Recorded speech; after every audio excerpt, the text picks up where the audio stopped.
اعوذ باللہ من الشیطان الرجیم بسم اللہ الرحمن الرحیم السلام علیکم رحمۃ اللہ تعالی وبرکاتہ۔ کل سامعین حضرات سماعت کیے تھے رکوع نمبر 49، آج انشاءاللہ سماعت کریں گے رکوع نمبر 50۔ ایک بار درود پاک پڑھ لو۔ اللہم صلی علی سیدنا صفینا نبینا حبیبنا مولانا محمد بارک وسلم صلاۃ و سلام علیک سیدی یا رسول اللہ صلی اللہ تعالی علیہ وسلم۔ بسم اللہ الرحمن الرحیم، اللہ کے نام سے شروع جو نہایت مہربان رحمت والا۔ آگے اللہ تعالیٰ ارشاد فرماتا ہے وَأُولَئِكَ هُمُ الْمُهْتَدُونَ إِنَّ الصَّفَا وَالْمَرْوَةَ مِن شَعَائِرِ اللَّهِ، اور یہی لوگ راہ پر ہیں، بے شک صفا و مروہ اللہ کے نشانوں سے ہے۔ آگے اللہ تعالیٰ ارشاد فرماتا ہے فَمَنْ حَجَّ الْبَيْتَ أَوِ اعْتَمَرَ فَلَا جُنَاحَ عَلَيْهِ أَن يَطَّوَّفَ بِهِمَا، تو جو اس گھر کا حج یا عمرہ کرے اس پر کچھ گناہ نہیں کہ ان دونوں کے پھیرے کرے۔ آگے اللہ تعالیٰ ارشاد فرماتا ہے وَمَن تَطَوَّعَ خَيْرًا فَإِنَّ اللَّهَ شَاكِرٌ عَلِيمٌ إِنَّ الَّذِينَ يَكْتُمُونَ مَا أَنزَلْنَا مِنَ الْبَيِّنَاتِ وَالْهُدَى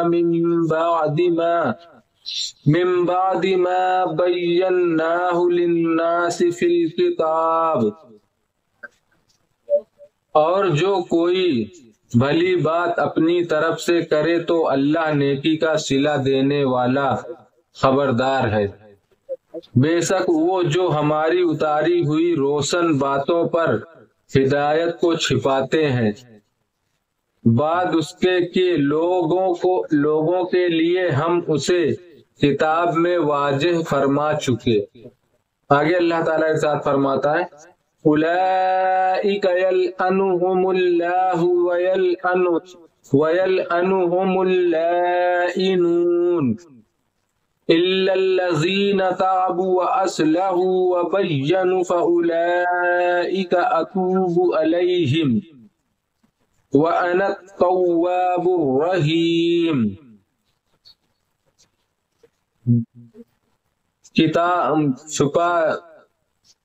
کتاب میں واضح فرما چکے، ان پر اللہ کی لعنت ہے اور لعنت کرنے والوں کی لعنت، مگر وہ جو توبہ کریں اور سنواریں اور ظاہر کر دیں تو ان کی توبہ قبول فرماؤں گا، اور میں ہی ہوں بڑا توبہ قبول کرنے والا مہربان۔ بے شک۔ شان نزول، صفا و مروہ مکہ مکرمہ کے دو پہاڑ جو کعبہ معظمہ کے مقابل جانب شرق واقع ہیں۔ مروہ شمال کی طرف مائل اور صفا جنوب کی طرف جبل ابی قبیس کے دامن میں ہے۔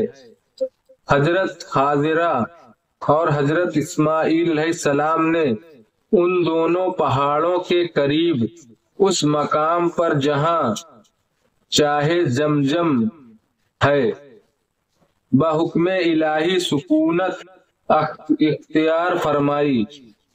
اس وقت یہ مقام سنگلاخ بیابان تھا، نہ یہاں سبزہ تھا، نہ پانی، نہ خورد و نوش کا کوئی سامان۔ رضائے الہی کے لیے ان مقبول بندوں نے صبر کیا۔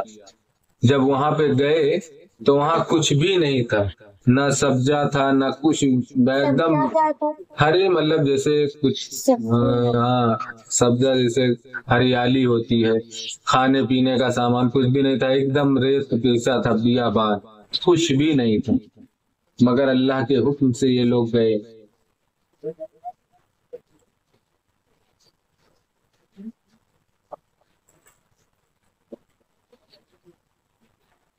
سکونت اختیار فرمائی۔ اس وقت یہ مکان نہ تھا، رجائے الہی کے لیے ان مقبول بندوں نے صبر کیا۔ حضرت اسماعیل علیہ السلام بہت خردسال تھے، تشنگی سے جب ان کی جاں بلبی کی حالت ہوئی تو حضرت حاضرہ بےتاب ہو کر صفا پر تشریف لے گئیں۔ وہاں بھی پانی نہ پایا تو اتر کر نصیب کے میدان میں دوڑتی ہوئی مروہ تک پہنچی۔ اس طرح 7 مرتبہ گردش ہوئی، 7 مرتبہ، اور اللہ تعالی نے ان اللہ مع الصابرین کا جلوہ اس طرح ظاہر فرمایا کہ غیب سے ایک چشمہ زمزم نمودار کیا، پھر ایک پانی کا زمزم کا چشمہ نمودار، اور ان کے صبر و اخلاص کی برکت سے ان کے اتباع میں ان دونوں پہاڑوں کے درمیان دوڑنے والوں کو مقبول بارگاہ کیا اور ان دونوں کو محل اجابت دعا بنایا۔ شاعر اللہ سے دین کے اعلام یعنی نشانیاں مراد ہیں، خواہ وہ مکانات ہوں جیسے کہ کعبہ، عرفات، مزدلفہ، زمار، سلسہ، صفا، مروہ، منع، مسح، جدیہ، اجمنہ جیسے رمضان، اشہر حرام، عید فطر و اضحیٰ، جمعہ، ایام تشریق یا دوسرے علامات جیسے اذان، اقامت، نماز باجماعت، نماز جمعہ، نماز عیدین، ختنہ، یہ سب شائر دین ہے، یہ سب دین میں سے ہیں، یہ سب دین کا حصہ ہے۔ شان نزول، زمانے جاہلیت میں صفا و مروہ پر 2 بت رکھے تھے۔ کتنے بت تھے؟ 2، ایک صفا پہ اور ایک مروہ پہ۔ صفا پر جو بت تھا اس کا نام اصاف تھا، اور جو مروہ پر تھا اس کا نام نائلہ تھا۔ کفار جب صفا و مروہ کے درمیان سعی کرتے تو ان بتوں پر تعظیماً ہاتھ پھیرتے، تعظیماً ہاتھ پھیرتے مطلب تعظیم کرتے، اس کا بوسہ ووسہ لیتے، یہی کرتے تعظیم۔ عہد اسلام میں بت تو توڑ دیے گئے، لیکن چونکہ کفار یہاں سے یہاں مشرکہ نافعل کرتے تھے، اس لیے مسلمانوں کو صفا و مروہ کے درمیان سعی کرنا گرہ ہوا کہ اس میں کفار کے مشرکہ نافعل کے ساتھ کچھ مشابہت ہے۔ اس آیت میں ان کا اطمینان فرما دیا گیا، آتے جاتے ان کو کچھ ان کی مشابہت ہوتی تھی جب فتح ہونے کے بعد بھی۔ چونکہ تمہاری نیت خالص عبادت الہی کی ہے، مگر نیت تو یہ ہے نا کہ میں اللہ کی عبادت کر رہا ہوں، تمہیں اندیشہ مشابہت نہیں، اور جس طرح کعبے کے اندر زمانے جاہلیت میں کفار نے بت رکھے تھے، اب عہد اسلام میں بت اٹھا دیے گئے۔ پہلے 360-65 مورتیاں رکھی تھی نا، جب آپ صلی اللہ علیہ وسلم نے تشریف لائے تو سب کو توڑا، اور کعبہ شریف کا طواف درست رہا اور وہ سائر دین میں سے رہا۔ اسی طرح کفار کی بت پرستی سے صفا و مروہ کے سائر دین ہونے میں کچھ فرق نہیں آیا۔ مسئلہ صحیح یعنی صفا و مروہ کے درمیان دوڑنا واجب ہے۔ یہ حضرت حاجرہ رضی اللہ حضرت حاجرہ علیہ السلام کی سنت ہے، واجب ہے دوڑنا، کیونکہ جب ان کو پانی نہیں مل رہا تھا تو انہوں نے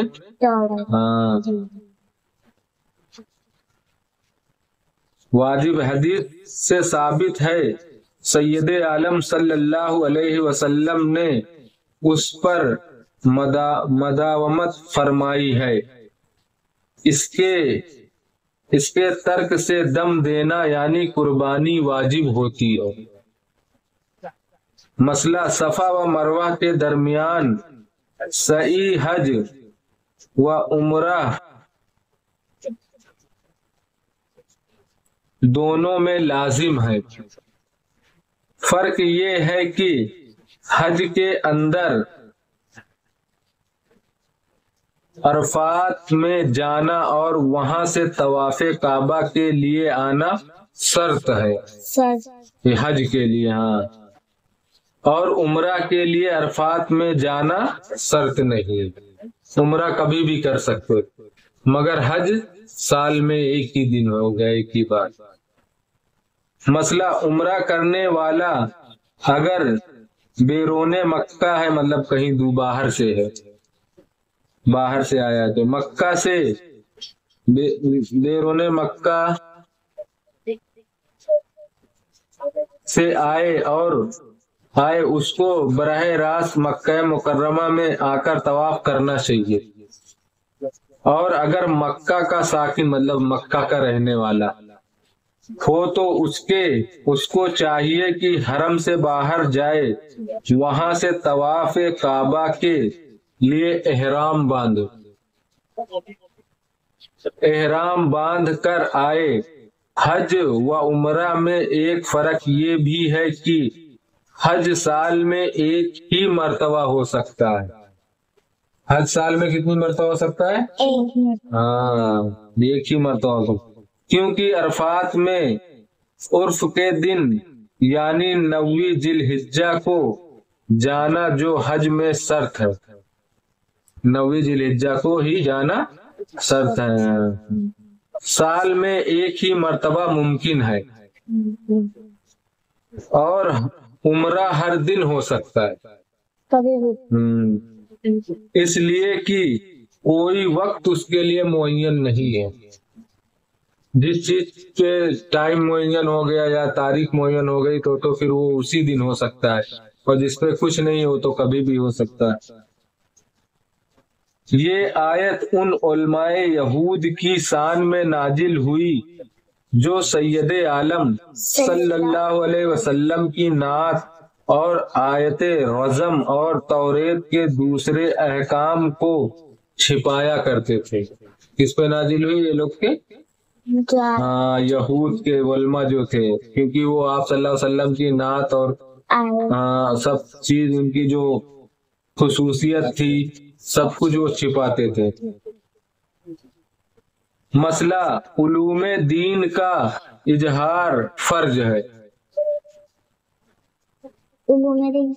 علوم مطلب دین کا علوم سیکھنا اور دوسروں کو بتانا، یہ چیزیں فرض ہے، چھپانا نہیں چاہیے۔ لعنت کرنے والوں سے ملائکہ و مومنین مراد ہے۔ ایک قول یہ ہے کہ اللہ تعالیٰ کے تمام بندے مراد ہیں۔ صدق اللہ العظیم۔ باقی انشاءاللہ کل سماعت کریں گے رکوع نمبر 41۔ بسم اللہ الرحمن الرحیم، صلی اللہ علیہ نبی علیہ صلی اللہ علیہ وسلم، صلاۃ و سلام علیکہ سیدی یا رسول اللہ صلی اللہ علیہ وسلم۔ یا اللہ یا رحمان یا رحیم یا مالک القدوس، یا اللہ ہم نے جو قرآن پاک کی تلاوت کی اس کا پڑھنا سننا قبول عطا فرما، یا اللہ اس کے پڑھنے میں کسی قسم کی غلطی گستاخی بے ادبی اپنے رحم و کرم سے معاف عطا فرما، اور ہم سب کا پڑھنا قبول و مقبول عطا فرما۔ یا اللہ ہم سب تیری بارگاہ میں توبہ کرتے ہیں، استغفر اللہ ربی من کل ذنب واتوب الیہ، استغفر اللہ ربی من کل ذنب واتوب الیہ، استغفر اللہ ربی من کل ذنب واتوب الیہ۔ سبحانك ذي العزة عما يصفون وسلام على المرسلين والحمد لله رب العالمين، لا إله إلا الله محمد رسول الله صلى الله تعالى عليه وسلم۔ السلام علیکم ورحمۃ اللہ تعالی وبرکاتہ۔